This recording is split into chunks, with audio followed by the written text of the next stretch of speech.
Je suis contente de m'exprimer devant vous aujourd'hui parce que c'est un thème, démocratie et religion, et donc de mon point de vue, vous l'avez compris, je vous parlerai du judaïsme, sur lequel je travaille depuis quelques années déjà. Je vais vous donner des pistes en fait de réflexion aujourd'hui, parce que je pense que je vais faire un séminaire l'année prochaine à Aleph sur ce thème. C'est aussi pour moi l'occasion de dialoguer avec Hassan Jabali, que je remercie d'avoir accepté notre invitation, parce que je pense que le judaïsme, la culture juive, la tradition juive et la culture islamique et l'islam ont des choses à se dire. Des choses à se dire dans un esprit de dialogue constructif, et c'est la principale raison à l'échelle de nos êtres, hein, parce que, mais c'est par là que ça commence.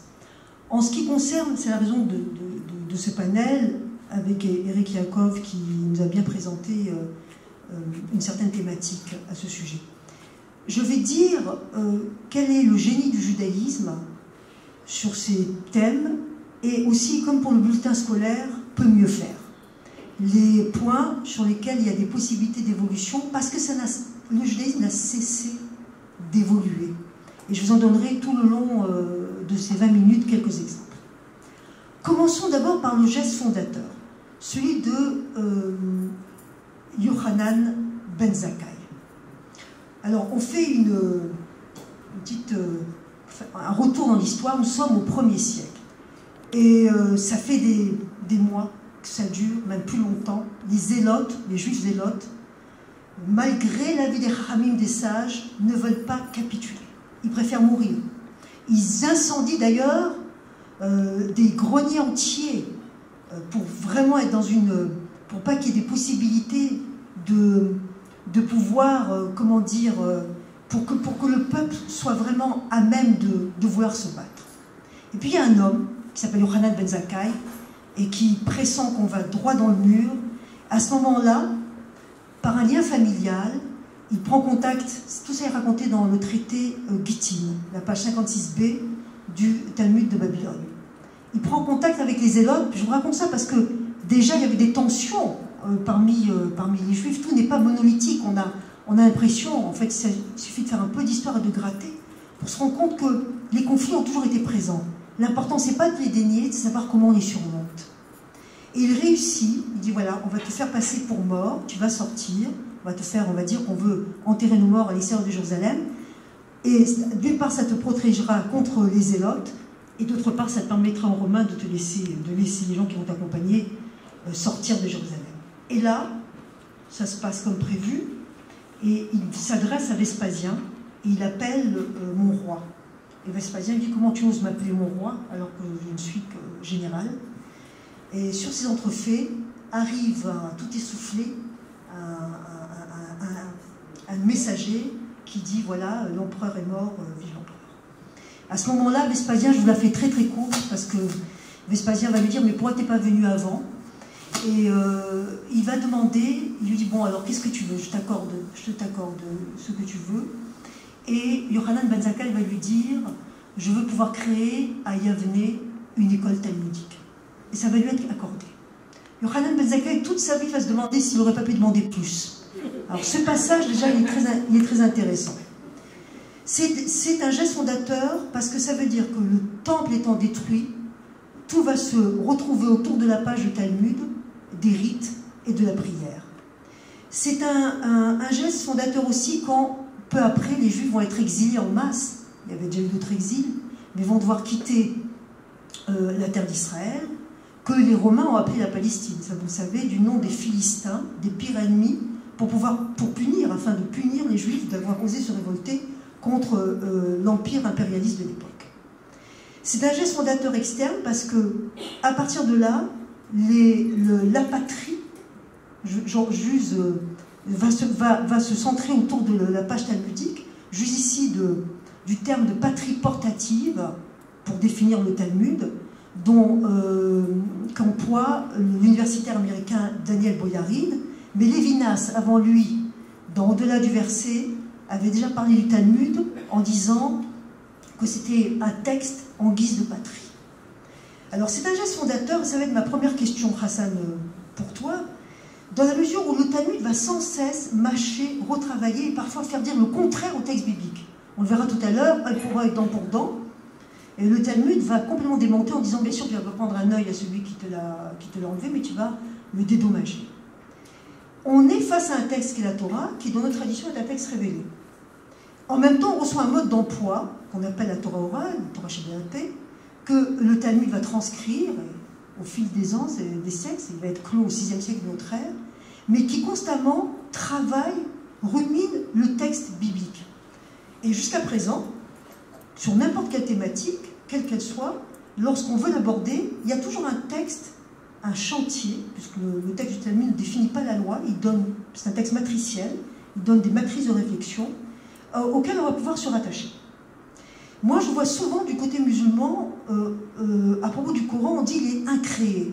Je sais, parce que la civilisation islamique est une très grande civilisation, qu'il y a de l'exégèse. Alors je me dis, mais nous aussi on n'emploie pas ce terme d'incréé, mais pour les juifs qui se situent dans la mouvance orthodoxe, et j'en fais partie en tant que traditionnaliste, on parle d'une révélation et d'un texte divin. Mais pourtant nous avons les capacités, les modes d'emploi, l'exigence même de le travailler, et d'en retrouver à chaque fois un renouvellement de sens. Donc ma première question est celle-ci. Est-ce qu'un texte à créer, dans l'esprit musulman, veut dire qu'on ne peut pas le retravailler?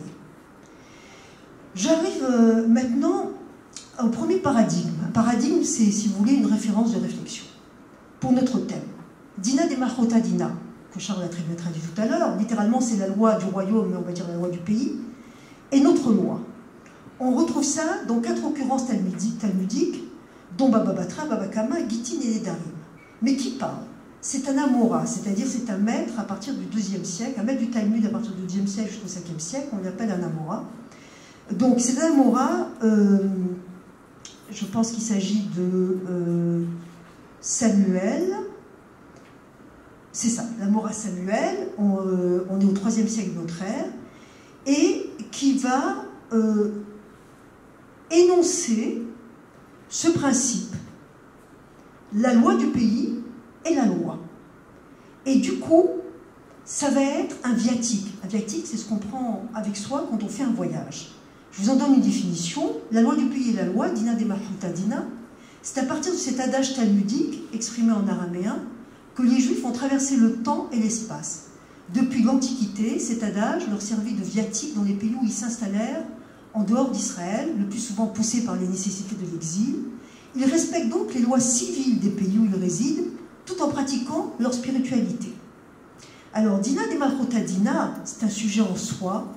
Je renvoie à 2 articles remarquables du talmudiste Georges Ancel, qui était un Jean de Lévinas, et de Sylviane Anne Goldberg.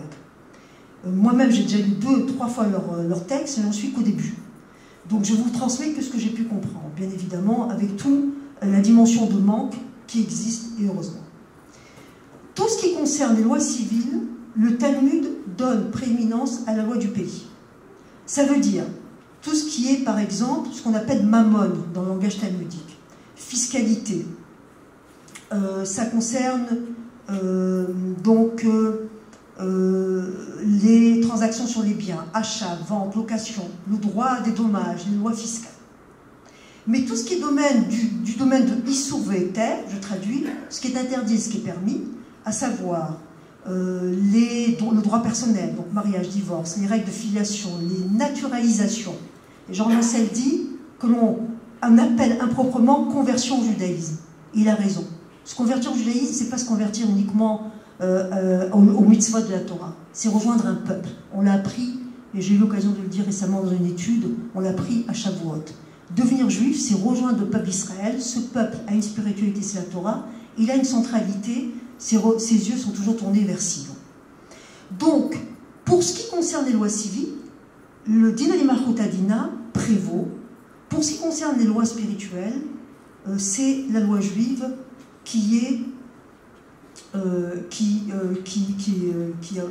supplante ce principe.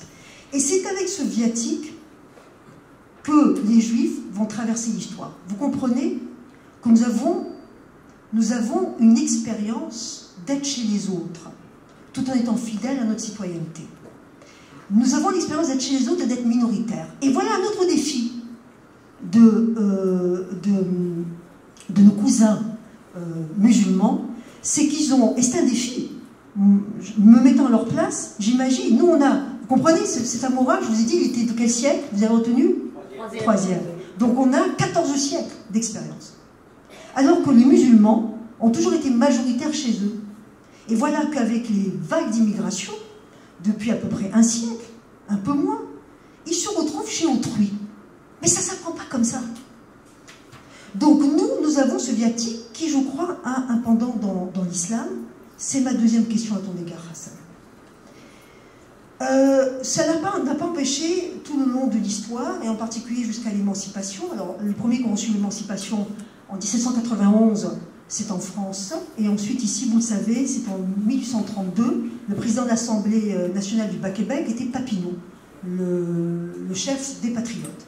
Donc, avoir accordé dans l'Empire britannique les pleins droits de citoyens aux Juifs. Il y a toujours eu des bâtédines centrés sur ces questions-là. Je reviendrai plus tard, si j'ai le temps, sur leur fonction actuellement. Arrivons à quand même une autre interrogation, qui est celle que Rousseau appelait le contrat social. Napoléon. Napoléon, en 1806-1807, n'est pas satisfait, lui qui a une envie, vous savez, d'homogénéité. Il va réunir un Sanhédrin sous la direction de David Zinsheim, qui vient de la région dont je viens de France, c'est-à-dire d'Alsace. Et Sanhédrin, grand Sanhédrin, composé de laïcs et de rabbins, en lui posant 12 questions. Je vais vous en lire quelques-unes. Et c'est à la réponse de ces questions qui considèrent que les Juifs remplissent le contrat social et rentrent de plein pied dans la civilisation française. Parce que ça n'est pas rien. Le racisme, on en parle, c'est une lutte permanente, y compris pour nous, à l'égard d'autres populations, et je ne parle pas des luttes qu'il y a pu avoir entre séfarades, ashkénazes. Je vous l'ai dit tout à l'heure, il ne faut pas être dans le déni, il faut savoir comment traverser tout ça. Et donc, me vient une anecdote, j'ai fait une émission à Radio-Canada il y a 2 ans, c'était sur des thématiques de religion, donc je parlais du judaïsme, mais une des thématiques, on nous a dit, c'était pendant la crise des migrants, on va faire une émission sur les droits des migrants. Et je dis oui, mais il manque un mot dans votre intitulé. On m'a dit quoi? Je dis ben, le droit et les devoirs des immigrants. Or nous aussi, nous avons une expérience de ça. Nous avons des devoirs aussi, puisqu'on a tellement, poussé par l'exil, on a tellement été dans différents pays. Et il est important que la population qui accueille ces migrants entende que ceux qui viennent sont aussi dans le souci du devoir et de la reconnaissance. Vous savez que, j'en dirai un mot là, tout à l'heure pour le deuxième paradigme, mais je lis déjà, nous faisons une prière pour les gouvernants et le pays dans lequel nous sommes, soit le Shabbat, soit à l'occasion des fêtes. Je reviens au grand Sanhédrin. Voici les questions que Bonaparte, Napoléon posent. Certaines questions ont nécessité des débats à l'intérieur du Sanhédrin et d'autres ont été plus faciles. Première question, est-il licite aux Juifs d'épouser plusieurs femmes? Ben, vous savez, ça c'était fastoche, je peux répondre, puisque depuis le Xe siècle, Meor Hagolah, la lumière de la Gola, j'ai nommé Gershom Lévi, a sorti sa takana qui spécifiait entre autres que l'interdiction d'épouser de la polygamie. Et ça a été reconnu dans l'ensemble du monde juif ashkénaze. Mais on est en France et c'est reconnu. Par contre, quand il pose la question 3, une juive peut-elle se marier avec un chrétien, une chrétienne avec un juif, ou la loi veut-elle que les juifs ne se marient qu'entre eux, ben là, ils ont dû se lamer un peu pour répondre. Et finalement, une des autres questions à laquelle ils répondent de tout cœur, c'est question 6, les juifs nés en France et traités par la loi comme citoyens français, regardent-ils la France comme leur patrie? Ont-ils l'obligation de la défendre? Sont-ils obligés d'obéir aux lois et de suivre toutes les dispositions du Code civil? Mais bien sûr, ils répondent oui, puisque Dina de Mahrouta Dina, et on connaît le patriotisme des Juifs, reconnaissant des pays qui les ont accueillis. J'en viens maintenant au deuxième paradigme, qui est Darkei Shalom. Nous avons une Mishnah, dans Gittin, toujours, qui dit Darkei Shalom, c'est les voies de la paix. Et la Mishnah dit, quand on appelle les Juifs à monter à la Torah, on va d'abord donner la préséance au Kohen, au Lévi, et après celui qui n'est ni Kohen ni Lévi. Pourquoi? Darké Shalom, il faut un ordre. Si l'ordre est institué, il n'y a pas un qui va dire pourquoi moi je monte et pas toi. Bon. Et puis cette Mishnah se termine en disant il y a un certain nombre de lois que l'on fait qu'on est tenu de faire, des mitzvot qu'on est tenu de faire pour les juifs, mais dont on va faire bénéficier aussi les non-juifs. Je lis en hébreu En b'maprin beyade hanaye goyim. On ne va pas empêcher les juifs, les pauvres qui ne sont pas juifs, de pouvoir bénéficier de la mitzvah de leked, de shricha ou péa. C'est des mitzvot qui avaient trait à des lois agricoles. Prendre les épis qu'on avait oublié de glaner, une partie de la terre qui était, du champ qui était réservé. Pourquoi? On n'a pas l'obligation. Mais la Mishnah nous dit, du coup, sa force de loi, vous comprenez? Elle nous dit, Mepne Darké Shalom, pour les voies de la paix. Alors, qu'est-ce que c'est ces voies de la paix? Bon, j'estime que c'est un autre paradigme qui nous permet d'être citoyens tout en pratiquant notre loi là où nous sommes. Les lois de la paix, certains pensent, en particulier les Chachamim Ashkenaz, que c'était pour ne pas susciter la haine de ceux qui nous entourent. Ah oui, vos lois, c'est juste pour vous, vous faites bénéficier vos pauvres, etc. Et alors que les autres, en majorité, pensent que non.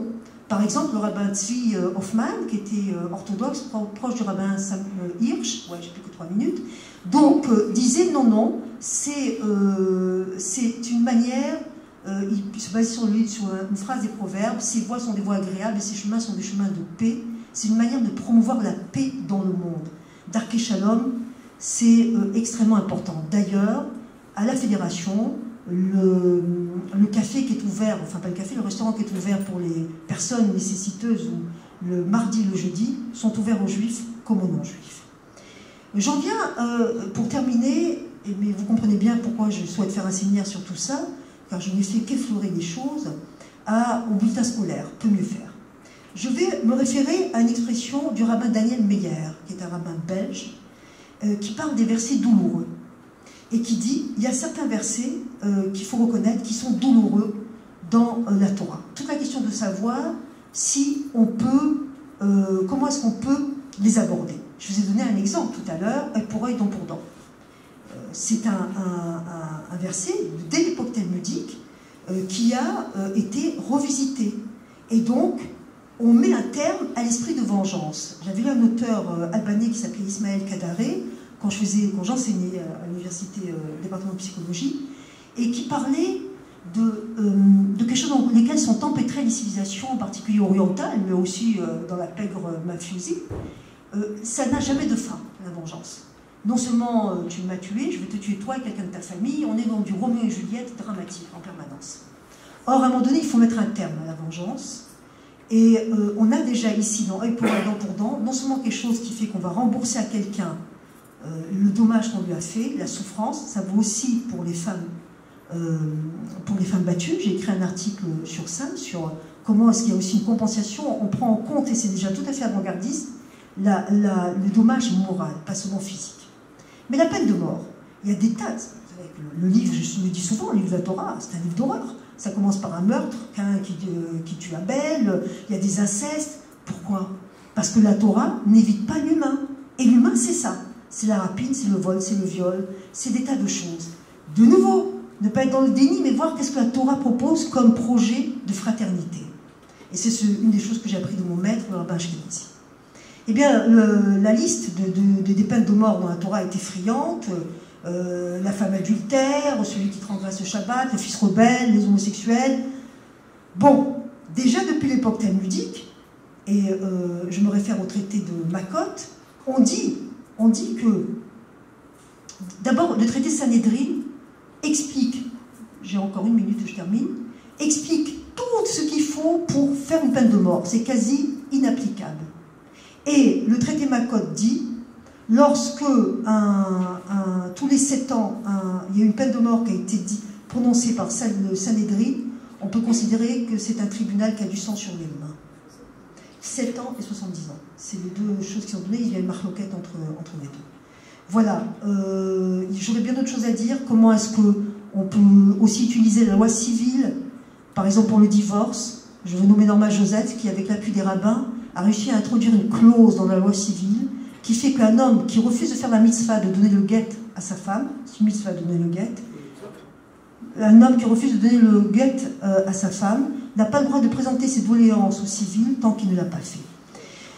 Voilà, ma conclusion, ben, ça sera celle-ci, et puis je répondrai à d'autres questions.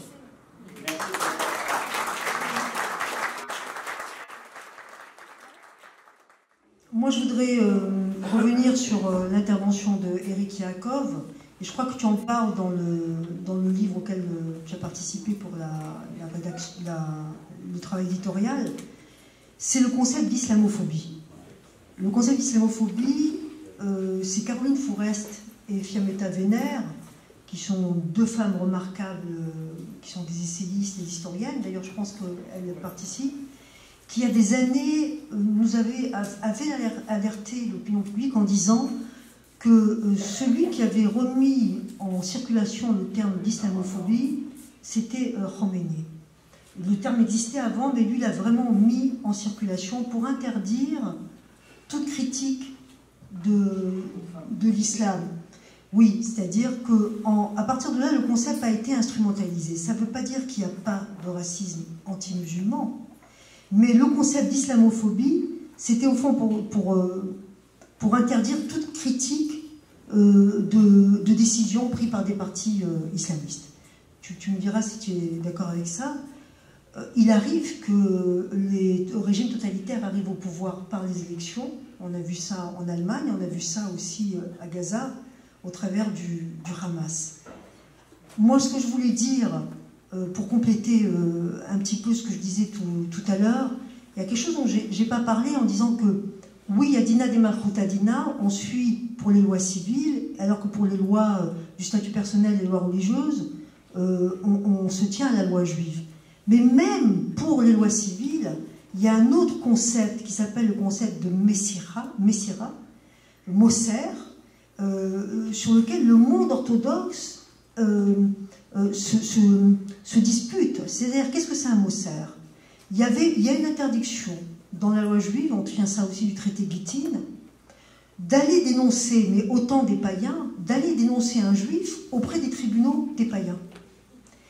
Et cette interdiction de Moser, qui est très grave, c'est-à-dire que celui qui agit ainsi, qui va dénoncer un juif auprès d'un tribunal, pour la loi civile même, hein, auprès d'un tribunal non juif, on considère qu'il est Moserdine, c'est-à-dire que c'est un blasphémateur, et on peut l'exclure de la communauté.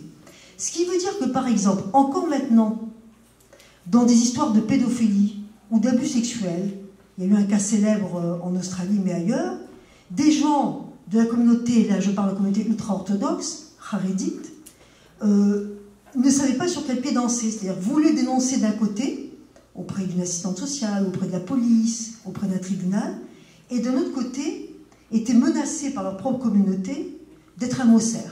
Donc, ils se sont tués. Il a fallu, il faut jusqu'à présent, des psakdin, des édits rabbiniques de la communauté harédite pour dire vous ne serez pas considéré comme un Moser si vous avez dénoncé des actes de pédophilie ou d'abus sexuels.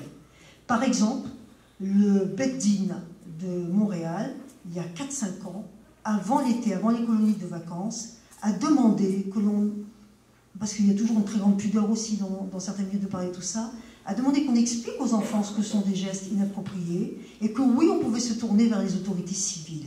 Mais ça n'est pas acquis pour tout le monde. C'était à ça aussi auquel je faisais référence dans On peut mieux faire. L'autre chose qui crée surtout une tension en Israël, c'est que certains mettent la loi de la Torah au-dessus de la loi en Israël.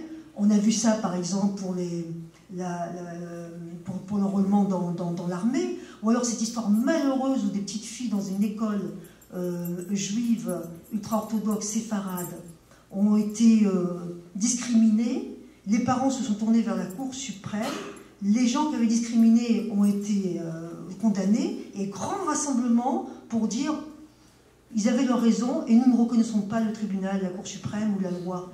Donc ça n'est pas acquis, et c'est même un des défis de l'État d'Israël, c'est de savoir, parce que Dina de Malchut Dina, comment ça se pratique en Israël.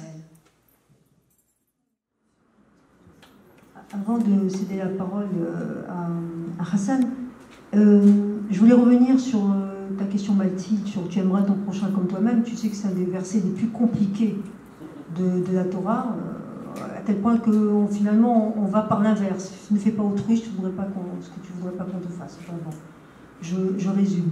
Mais sur ce verset aussi, moi je me souviens une fois, j'avais vu de la part d'un groupe chassidique, tu aimeras ton prochain, entre parenthèses juif, fermez la parenthèse, comme toi-même. D'accord? Donc, c'est vrai que c'est un idéal. Toute la question, c'est de l'atteindre. À propos du prosélytisme, par contre, il y a dans le judaïsme, contrairement à l'islam et au christianisme, nous sommes délestés d'un poids. Lequel? C'est que l'on considère qu'à partir du moment où les nations qui nous entourent respectent les 7 lois de Noé, grosso modo, les 10 commandements, enfin je réduis un peu, eh bien, il y a la possibilité d'atteindre un degré d'équilibre et de justice. On reconnaît aussi qu'il peut y avoir des prophètes chez les nations, et qu'il n'y a pas donc besoin d'être, il n'y a pas besoin d'être dans le même pour atteindre des degrés de prophétie ou de justice. Vous voyez? C'est-à-dire qu'autrui n'a pas besoin d'être juif pour atteindre un degré de prophétie ou de tzaddik ou d'être un homme saint ou une femme sainte, etc. Et ça, c'est quelque chose dont, dans notre tradition, nous sommes délestés, parce que dans d'autres traditions, pardon, la tradition chrétienne, il y a presque un appel pour que le monde soit sauvé et que son interlocuteur soit sauvé, aussi d'adhérer, par exemple, à la foi chrétienne. Et quelqu'un qui est chrétien et qui y croit, il doit lutter avec ce défi-là. Pour le musulman, je vais laisser Hassan.